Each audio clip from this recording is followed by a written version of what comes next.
Allez, pour commencer, on va faire un tonnerre d'applaudissements, s'il vous plaît, pour mon invité d'honneur. Je vous demande d'accueillir Sébastien Simon.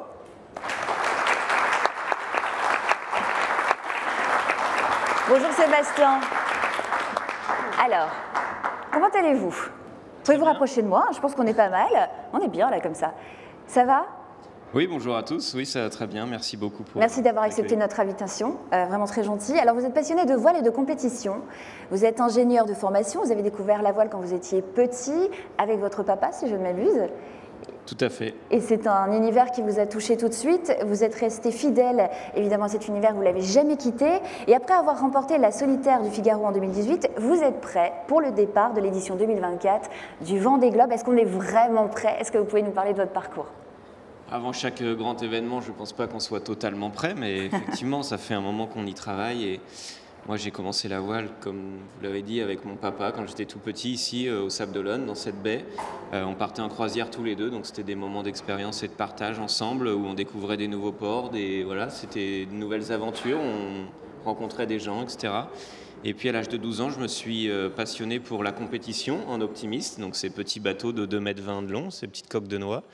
Et puis j'ai évolué encore un peu plus haut en 420, etc., où j'ai fini 3e à des championnats du monde. J'ai été passionné, mordu, probablement plus par la compétition et la voile que par l'école, mais n'empêche que j'ai réussi à rebondir sur une école d'ingénieur en structure et composite. Et puis en fait, l'appel du large était trop fort et je suis devenu marin professionnel en 2014 en remportant une sélection.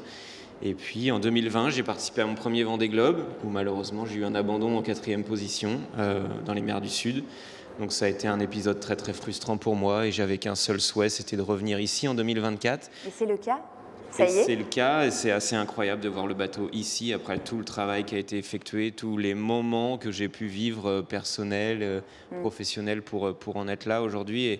Et surtout, je suis accompagné d'un partenaire vendéen c'est une histoire qui dure puisque j'ai rencontré Paul-Henri Dubreuil et sa famille en 2018 et depuis, voilà, c'est une relation qu'on entretient et aujourd'hui ce sont les partenaires majeurs de mon bateau et j'en suis très honoré. Vous qui adorez la Vendée, quel est votre coup de cœur ici? C'est une bonne question parce que je crois que depuis ma jeunesse j'ai fait toute la Vendée, c'est bien ça. Absolument toute, donc j'ai déménagé à plusieurs endroits et effectivement j'ai atterri ici au Sable d'Olonne et c'est vraiment là que je me sens bien. Je pense qu'il y a quand même de quoi faire pas mal de choses. C'est une petite ville. Moi, je suis plutôt petite ville que grande ville. Voilà, j'ai vécu dans des grandes agglomérations, mais au Sable, je m'y retrouve très très bien, parce qu'il y a à peu près tout. Voilà, tout ce qu'on cherche. Et en plus, elle est tournée vers la mer, ce qui n'est pas le cas de toutes les villes. Et ça, c'est assez appréciable. À pied, quand on est dans le centre-ville, on peut aller sur la plage. Et il y a de quoi faire plein d'activités sportives. Donc, c'est surtout ça que j'aime bien dans cette ville. C'est une ville qui devient de plus en plus dynamique.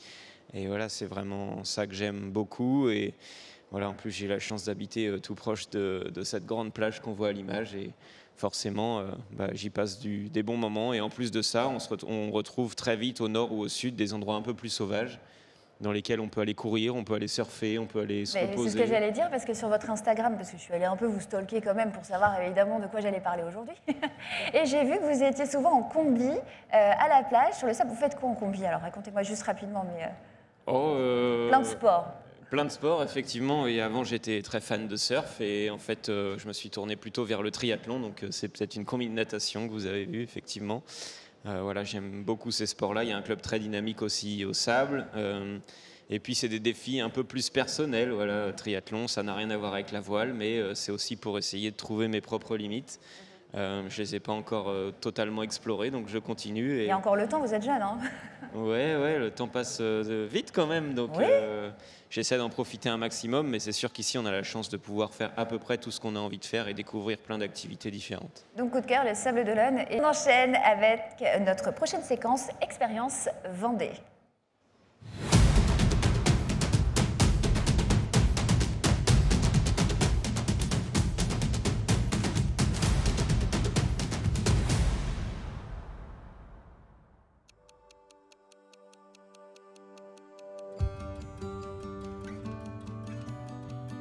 C'est parti pour la criée des sables, Sébastien. Et tu nous prépares quoi au menu du coup?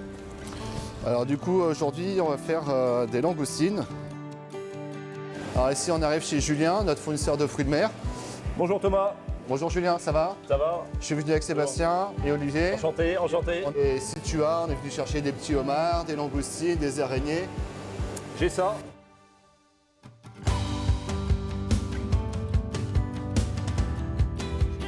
Des gros mâles d'araignées. Le produit de saison par excellence. Hein. En ce moment, elles sont au top. Sébastien, ce que je te propose, c'est voilà ta veste de cuisine et les beaux fruits de mer qu'on a vus ce matin. On va les cuire ensemble. Parfait. Me voilà cuisinier pour une matinée alors. Alors là, on arrive à l'hôtel et on va cuire tout ça à l'eau de mer, notre spécialité. Du coup, on va faire un petit homard à l'armoricaine. Et comme ça, on va pocher le homard à l'eau de mer. On a un émissaire au large de Tanchette qui va pomper l'eau de mer. Et on va accompagner ça avec des petites pommes de terre nouvelles de Noirmoutier. Et toi, du coup, dans ton équipe, vous êtes combien, vous, du coup? On est une dizaine, nous. Vous êtes 10 en tout? Oui. Ok. Et chacun a sa tâche aussi? Chacun a son rôle. Là, c'est un projet qui va jusqu'à fin 2026. Donc voilà, j'espère que ce sera un projet qui s'inscrira dans le temps long. Fin Évidemment. 2026, c'est juste... C'est Route du Rhum. Ça va, Sébastien? Très bien. Oui, chef. Si jamais tu attrapes un petit homard lors de ton tour du monde, tu auras une petite recette. J'en doute un peu. Mais... Bon, bienvenue en pâtisserie, Sébastien. Là, on va préparer le dessert ensemble. Bon, quel est ton péché mignon alors en pâtisserie? Est-ce que tu es plus chocolaté, fruité? Qu'est-ce qui te fait craquer en dessert? J'aime mieux aux fruits en général. Le fruit? Ouais. Lui, je l'ai pas volé. Ce sera le tien, c'est ça? Je pense que tu mérites bien ton étoile de mer. Te voici étoilé de mer maintenant. Merci beaucoup. Bravo. J'ai été très bien accueilli et ça a été une très belle expérience voilà, auprès de ces deux chefs. En tout cas, une expérience que je souhaite à bien du monde. Du coup, Olivier, Thomas, je vous invite à naviguer à bord de mon IMOCA Groupe du Breuil. Je vous mettrai au défi de cuisiner à bord de mon bateau parce que sinon c'est pas drôle si c'est juste une balade. Voilà. Avec grand plaisir. Bon, Olivier, suite à notre cours de cuisine avec Sébastien, maintenant à nous d'aller voir sa cuisine à bord du bateau Groupe du Breuil. Salut Sébastien. Bienvenue à vous deux. Merci Salut, beaucoup. Voilà. Après m'avoir invité dans votre cuisine, je vous invite dans la mienne. Bon, bah, hâte de découvrir tout ça. Donc bienvenue dans le cockpit. Voilà, c'est là où je passe le plus de temps à bord du bateau. Donc c'est là où on retrouve un peu tous les instruments.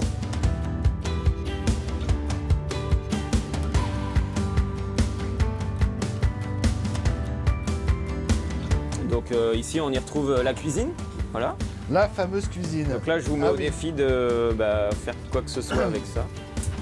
Donc effectivement, ouais, c'est très restreint, quoi. Ouais.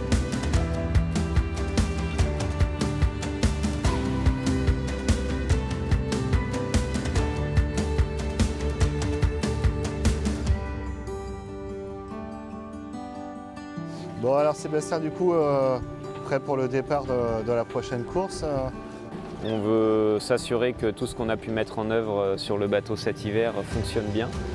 Et puis ça nous permettra d'aborder le départ du Vendée Globe avec plus de sérénité. Donc on va prendre du plaisir sur ce magnifique bateau.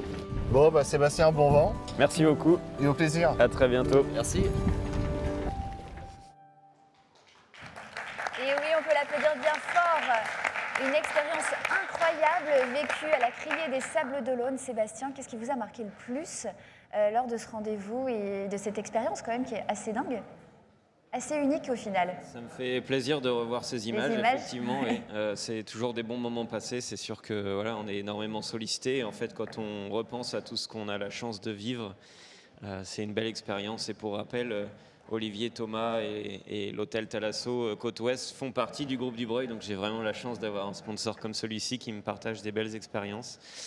Des belles rencontres aussi avec Thomas et Olivier qui ont navigué à bord du bateau. Ouais. Voilà, je pense qu'ils méritaient bien ça après un bon repas cuisiné au homard. J'ai pas la chance tous les jours d'en manger, donc. Alors justement, vous parlez de ça bien parce que j'ai cru lire aussi quelque part que vous emportiez assez régulièrement sur votre bateau des bonbons.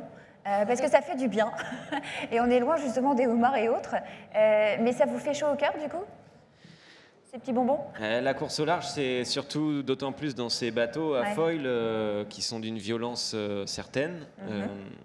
le côté mental est très très important et effectivement, à un moment, quand on est seul en mer, il n'y a que la nourriture à laquelle on peut se raccrocher et on appelle ça plutôt de la nourriture plaisir. Alors certes, c'est peut-être pas très nutritif, par contre, ça aide à dormir, contrairement à ce qu'on pense, effectivement. Presque le bonbon doudou, quoi. Voilà, exactement. Ouais. Et puis, c'est réconfortant et ça permet de passer à la suite. Et voilà. Donc, des fois, dans des moments difficiles, avoir un peu de nourriture plaisir, c'est essentiel.